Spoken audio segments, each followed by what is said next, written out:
Ladies and gentlemen, we heard 4 great speeches this morning. Let's give them all 4 hands.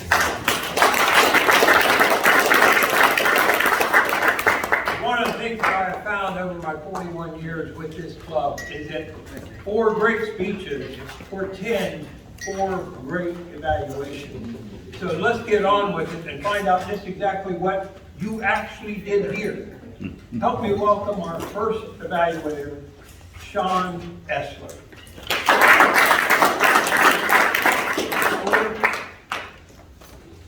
Toastmasters, before I get started on this evaluation, please make sure you fill these things out. We do a short evaluation up here, but speeches really do need these. Miss Lilly, you gave yet another interesting glimpse into your immigration story. I'll say beginning to end, you held everyone's attention up here. Even starting with your introduction, which portended some of the challenges that you would face. Now, many of us know a lot about your story, but we were instantly drawn in just by that introduction there. Toastmasters, introductions are very important to what we do here. It leads into bringing the audience into your speech before you can get up here to the lectern. Throughout your speech, you sprinkled in some great descriptions of Canada, Vancouver. I mean, who doesn't want to go visit this dust-free city at this point? You know my way would love that. Another thing you did really well were your hand gestures. They were very deliberate, very specific. They brought everyone's eyes back to you, which is where the attention needs to be. Did a very good job on that, and added to the overall effectiveness of your speech. One of the things you asked me to look at was your organization. Now here's an area where you might want to work on it just a little bit. Your speech seemed to bounce between these amazing descriptions and then back to some challenges that you would face on a day-to-day. And I think there could be some transitions there. But ideally, focus on 3 points, 3 pillars of your speech. Use an outline to kind of dive into, this is point number 1, this is point number 2, this is point number 3. That will bring us back in. Your eye contact was great when you didn't need to reference your notes. Remember, this is your story. Have your own confidence, and you'll be able to look out there in the audience all the time. It's good to have in front of you, but be confident that you know what you're going to say next. Overall, you did a fantastic job with your speech. And remember, here in this room, this is a safe place where a bad speech just going to earn you some good coaching. Out those doors, though, a bad speech makes for poor tender. Thank you. Coach Matt.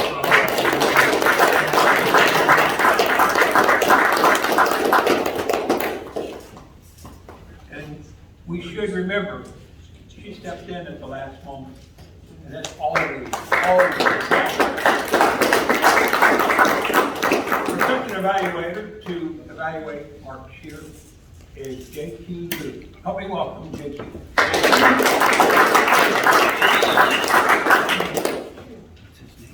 Let's get the word of the day out of the way. The tabletop, the Toastmaster of the day introduced Mark Shear, saying that he only had 30 minutes, but that did not pretend to a bad speech. I think it was a great speech. With that said, I want to touch on 3 points. One is the overall speech. I think Mark had good audience engagement by asking the audience questions. He asked 2 questions. We were all thoughtful about those questions. We didn't answer those questions. When he was showing us his servant term, goofy foot, when he was standing there, showing us that the right foot is forward instead of the left. That was also good audience engagement. We were standing there with you, trying to imagine how you cut into the way with your goofy foot forward. That's what it is. Overall, I think you had too many so's, ands, and you know. For the so's, I counted 16. I didn't count the ands, but I heard quite many of them as well. And there's a few you knows that I think you can do away with. Second point, I want to touch on the body language a little bit more. Again, when you were giving that speech, I felt like I was there with you on the surfboard, on the way, on the beach, at the location that you're talking about. However, I was a little bit distracted by your movements, and I use this word sinusoidal. I felt like you were moving forward and back just a little bit, distracting to me. The third point I want to touch on is the overall story. Going back to body language. I think you had great projection. Overall, this story, you painted many little pictures here and there. I felt like it was a little bit all over the place. I think it would be better if you have just one big picture and just paint it in detail and tell us how your trip was. Just one or two major stories and focus on that. And lastly, I didn't feel a connection between the introduction of Toastmasters of the day and your speech overall. I think next time it will be used. Thank you.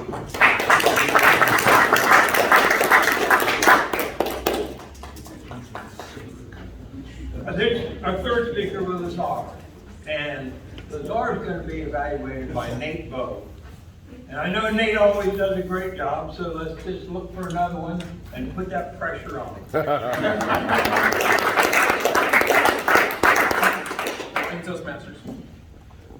Lazar, you gave a great speech. There was some laughter in there, and we were all laughing with you. Then it got really heavy, and everyone was like, oh my gosh. We're all kind of like gripping the tables together. And I thought if I would change anything about the speech, I would reverse that just a little bit. You could have a little humor, some heavy stuff, end on some humor. I think it lightens it up, because if it's too heavy at the end, everyone's kind of like, all right, whatever. When I give a speech, I try to keep it simple. I use the acronym chronosynclastic infundibulum. For the life of me, I can't remember what that means. So I'm going to go with WWJD. Do you know what that stands for? What would no, I'm going to aim a little lower. What would Jordan do? Jordan would be exuberant. I think you were exuberant. Check that. Jordan would inflect with the force of a hurricane. You inflected. Jordan would make eye contact like a creepy uncle you see every 5 years. On Christmas. I'm glad you didn't do that. Jordan would use gestures like an Italian doing sign language at Bruce Lee's funeral. And just when he was a little too exuberant, we got quiet, he grabbed a chair. On the chair. And he'd show his socks! Yes. And the socks would be somehow tied to the speech. In my case, I'm wearing donuts. Maybe you could have closet doors on the speech. That would tie it together. It's a winner. Jordan, you're going to have to show your socks when you come up here. I looked at them. I saw something special in there.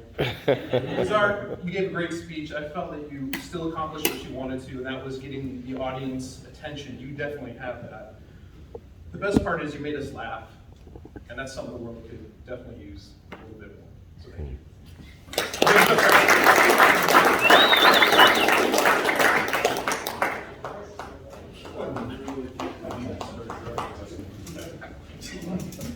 To evaluate Carlos Benitez, we have DTM, Jordan the Sock Man. There you go. Come forward.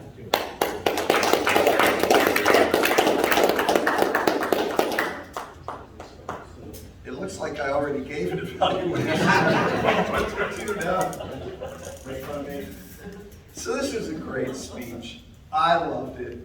Carlos knows how affectionate I feel towards him and his objectives. My son Noah did a video for his organization, and we need to make sure they see it. They do absolutely marvelous work. What he did at the beginning, there are pre-speech protocols. example. There are 3 speech protocols. Before winging the first words ever leave his lips, he's done some things right. He has attired himself appropriately.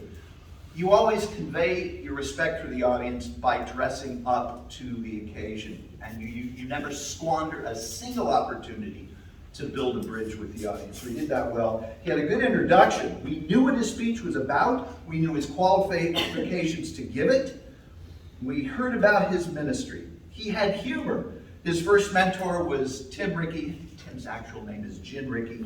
And when he grows up, he wants to be like Tim. He was 31 years in the UPS, 32 years in the military, and 42 years married. Lots of pain and frustration, but don't tell his wife. Love humor, it humanizes you. He had great use of language. Indulge me for a moment. He used alliteration and the power of 3s: commitment, caring, concern. And then homeless, helpless, hopeless. I work with the vulnerable. This was great. And then, of course, we heard some serious stories that helped us understand the power of mentoring in your organization and what you do. There are always opportunities for improvement. So, first,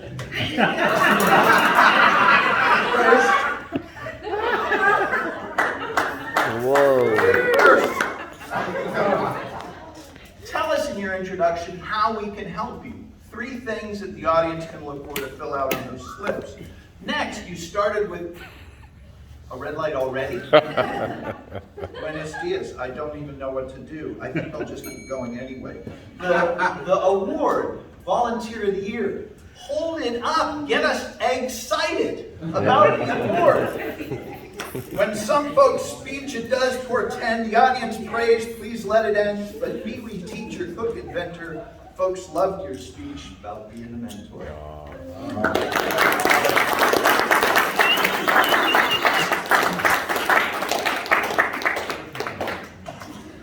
For those of you who are guests and have never been here before, this is what you have to look forward to every Friday morning. So thank you for joining us this morning. Mr. Tyler, did they all qualify? They all qualified. All right. Even Jordan. Please stand and face the wall. Now you can only vote once. Please remember that. All those who believe the first evaluator, Sean, was the best, raise your hand. That one here got something. So far, it's a tie. And those who believe that evaluator number 2, J.Q. Liu, was the best, raise your hand.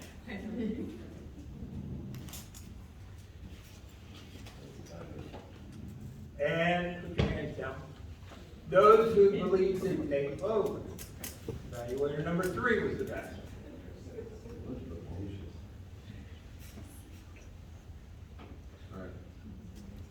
And those who believe, put your hands down. I said you can only vote once. Those who believe that DTM Jordan Chemiker did the best.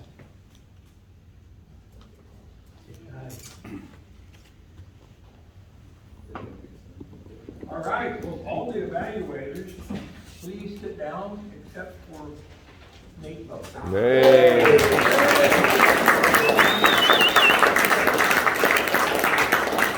Can we get a picture? You know, I feel like I should get this award.